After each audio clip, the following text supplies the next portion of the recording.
మీరు ఎవరిని ఆరాధిస్తారో మీరు వాళ్ళలా తయారవుతారు. నేను పొట్టి శ్రీరాములు ఆరాధించాను, ఒక బూర్గుల రామకృష్ణారావును ఆరాధించాను, ఒక చంద్రశేఖర్ ఆజాద్ ఆరాధించాను, దోపిడీ చేసేవాడిని దగా చేసేవాడిని నేను ఆరాధించాల, హక్కుల కోసం పోరాడే వాళ్ళని ఆరాధించాను.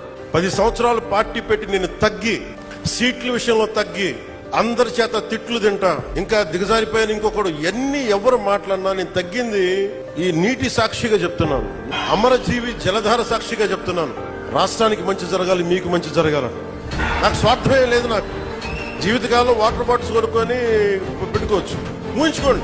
నా స్వార్థం వదులుకోకపోతే, నన్ను నేను తగ్గించుకోకపోతే 3,500 కోట్ల రూపాయలతో పల్లి పండుగ 1.0 చేసేవాళ్ళమా?